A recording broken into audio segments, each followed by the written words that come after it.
welcome along to our first session here on Full Time. I want to send a shout out first of all going out to our sponsors, Race Greg Motors, down there on Grace Street. Also, don't forget, people, that we are podcasting all the episodes of Full Time. Go on to our Facebook page, Full Time Facebook page. Go and check that out. It'll show you the links to our podcasts where you can go through Spreaker, iTunes, Stitcher, Podchaser, Twitter, and we're also on YouTube as well. Now, joining us this morning, as usual, from over there, somewhere over in Australia, we have our man, Jase. That was not a shoulder charge. Tawhiwhirangi. Morena, bro. Morning, Keith. Well, I see the attacks are coming straight off the bat. Let me just say, it wasn't a shoulder charge because the great man, Billy Slater, is going to play in the game. Exactly. Now, also joining us, you've got a special guest who has come along and joined us. Why don't you introduce him for us there, JT? Well, this guy actually probably needs little introduction, but I'll just straight off the bat was to say he's a former MP, former Minister of Māori Affairs, former Deputy Leader of New Zealand First under the great man Winston Peters, and a former fan of the St George Dragons, but now he's firmly seated in the Melbourne Storm's waka. An honour to have you on board. So, Henare. Morena, bro. Morena. Thank you for having me. And I'm not a former supporter of the Dragons. I'm a full-time, every day, every month, every year Dragons supporter who were unceremoniously robbed of a chance to play in the Grand Final again. It just seems to happen to us all the time. Well, let me just button there, so 1956 to 1966, 11 in a row. Surely the Dragons have had their quota of Grand Final successes. Yeah, that's true, and nobody's going to get close to it, not even a Storm. Well, put in the modern day era... Not even the All Blacks, though. In the modern day era, when there's more than 5 teams competing, I think the Storm's going all right. Indeed. Yeah, they do, actually. I love Billy Slater. Yep. I love him to bits, mate. Yeah, fair enough. Why the Dragons then, Toe? What is so special about the Dragons? I've been a supporter ever since I first clicked on the old black and white TV, and I saw a game when I was a young fella, and Henry Tatana was playing. And I thought, gee, this fella can play, and I'd loved the Dragons ever since. Right. And you know, they've had some good players. They've had some good players over the years, and I actually think that next year might be the Dragons and the Warriors will show what they started out showing this year. They both made the finals. They both got eliminated by better teams. Yeah. Next year, mate, I think the season is going to be even closer than it has been this year. And this year it's been very, very close. Since last year, Toe, I've been advocating Warriors 2019. They're going to go all the way to the Grand Final and win it. I've been advocating it ever since last year. That would be one heck of a story, eh? Seeing the Dragons and the Warriors go toe-to-toe in the Grand Final. What do you reckon? Oh, bro, if the Dragons and the Warriors, I mean, they're my natural teams anyway. I support the Dragons forever. Yeah. But as a Kiwi, well, you just can't help but support and follow the Warriors as well. So, mate, if they make the Grand Final, I'm off to Sydney, bro. Australia. True. It's most probably the only time I go to Australia on my own. I don't blame you. I don't blame you at all there, Toe. But, boy, what can we say about the Grand Final? First up, let's start on with Billy Slater. Obviously, you know, you were a little bit worried, especially last weekend when we were talking there, JT. You were a little bit worried. I had no worries at all. I knew he was going to get off. Yeah, sorry, mate. Yeah, I wasn't worried because based on the evidence that I'd seen up to that point, it was only Saturday and it happened on the Friday night, so it was quite early in the picture. But as the weekend folded and the defence presented its evidence and even Billy's own evidence about him studying Tasai Peki and how he finishes his try-scoring movements, that being a dive into the corner or whatever, you sort of thought, okay, this guy's going to dive again. And in the last millisecond, he steps inside, so Billy Taylor braces himself just to try and protect himself. Had a natural instinct, anyone would do that. And lo and behold, Nick Gabar, the high-priced barrister that was hired by the Melbourne Storm, did the business, and the greatest fullback ever about to play in the grand final. To say, as a swan song. Yeah.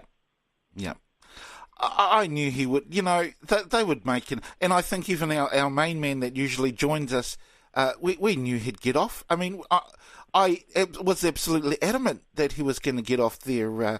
So, what did you reckon about the whole Billy Slater sort of incident? Oh, bro, look, I mean, it's laughable. It's laughable when you look at Billy Slater. And I love the guy. I think JT's right. I think he's the best fullback of all time. And just his skill level is beyond belief. And his speed, he's been able to keep that speed over the 10 or so years that he's been playing. Yeah. But when you think of the evidence that was produced at the so-called trial, and it was a show trial. True. It was a show trial, mate. There's every expectation that somebody that goes in for a tackle like that is going to be dumped for at least one game, and he should have been. But I'm not ragging on Billy. Billy was bright enough to get the best lawyer, stand up, and millisecond by millisecond have a breakdown of his thought process as he went in for a tackle. Right. And he ended up blaming the other guy for what is essentially a shoulder charge. Yeah. And so basically, I don't rag on Billy. I actually rag on the NRL Commission, the NRL boys that sit around a table and make the decision. It doesn't matter who or how good your lawyer is, the guy should have been banned for a week. But that's not Billy's fault. Yeah. That's true. The fault of the NRL judges. Yeah. That's their fault. It's on them. Yeah. And that's why I say that the NRL is rigged. Because they didn't want somebody who is playing his last game in the grand final.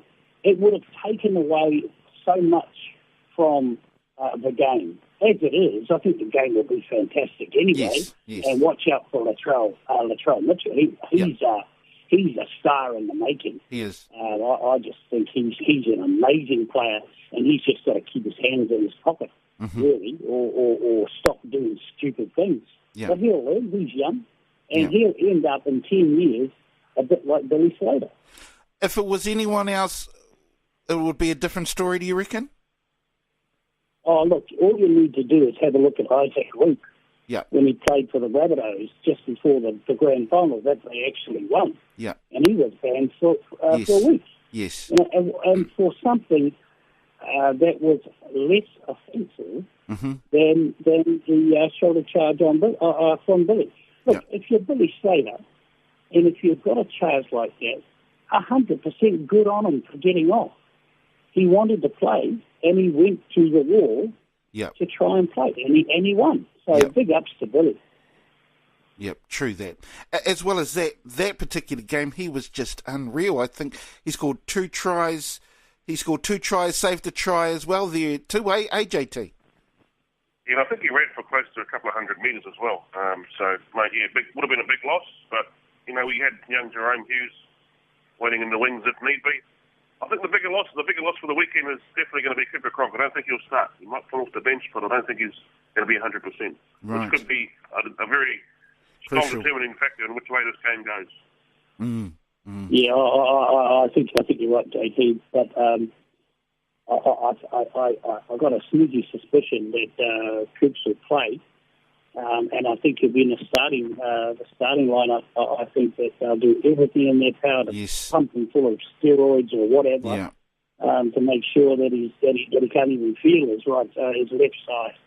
I just think he's too much of a good player, even at 60%, to have sitting on the bench. I agree. You must agree with that too, JT?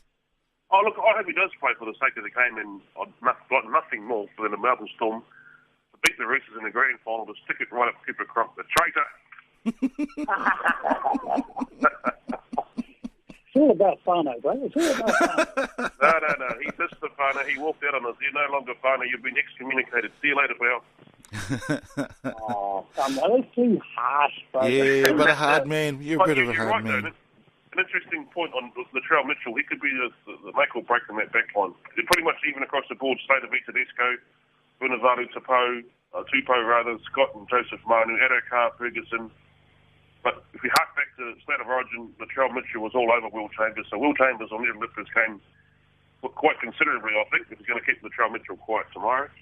Yeah, I think there are a couple of fellas other than Slater and Smith, Tim and Smith. If you have a look at there's Tedesco is out of this world the way he plays, and he has played all season and even at State of Origin. So you just got to. There's so many good players Adokar is just lightning down that side. So it could be. It could be anybody's game. Yeah, I agree. I have to agree with you, To. It could indeed be anybody's game, and it kind of it's all across the board, really. Well, that's what I think, anyway. Finally joining us, hopefully, we've got our man Ra Walker. Kia ora, bro. Yeah, good morning, Keithy, on a beautiful Saturday. Now, joining us this morning, as usual, we have our man JT, and also we've got a special guest joining us today, Henare. So why don't you say a big hi to both of them, eh? Yeah, I'm here to both our guests from the near and the far, and good to have Toe on board and JT. I suppose, Reno, he's preoccupied somewhere else. He is indeed. Now, we've been talking about the Storm Roosters final, which is happening tomorrow. What are your thoughts? Yeah, that's going to be the big clash, and I'm getting set. I'm counting down now to have a good positive when I watch that match. It's going to be a great game. I think the Storm are going to come out too strong, Keithy. I think they've just got too much pace out wide, and they play a very solid defensive game. But hey, don't take it away from the opposition. They're going to come out all guns afire, and they've lasted the distance this season, and they've gotten to what is the pinnacle of NRL. So, it's going to be a feisty match all around, but I've got it back to Storm. I think they're going to be too good, but I think all eyes will be on young man Cooper Cron. How many? By how much do you reckon? Oh, I think there's going to be maybe 18, 15, 16 point difference. Really? It's not going to be a total blowout, but hey, you never know. It's on the day, and we know from rugby league, a couple of teams can go into the match even Stevens, and then all of a sudden, one team just gets dominant and the score just gets out of control. So it's going to be a watch this space. But I think it's going to be a close match. Actually, no, I lie. I hope it's not a close match. I hope it's entertaining and exciting, and I hope it's a one-sided affair. Of course, my colours going for the Storm game. I never asked you, who are you going for there, Toe? Me, I don't care. Right. Fair enough. I watched every game of the final. Yeah. And I think every team that has played has a few flaws. And I think tomorrow's game is going to revolve around a couple of mistakes in the first half and a couple of mistakes in the second half. And whoever wins will be the side that is able to capitalise on those few mistakes. This is high octane, and hopefully it'll be a real close game. Yeah, I'd love it to be a close game, maybe just by 1 point. What do you reckon, JT? With Ra Walker, I hope we play them off the field, mate. Fair enough. Fair enough. Now, also over the week, we had the Dally M Awards, which was quite awesome to see. Aito, it was great to see, for a start, Roger Tuivasa Sheck getting the Dally M Award. That was awesome, and he was followed by a Isaac Luke-led haka. Did you catch that? Yeah, I did, and it was very, very moving, and I just thought it was, big ups for Tuivasa Sheck and also the Warriors and the whole team, really, the whole club. Yes, has come on and leaps and bounds this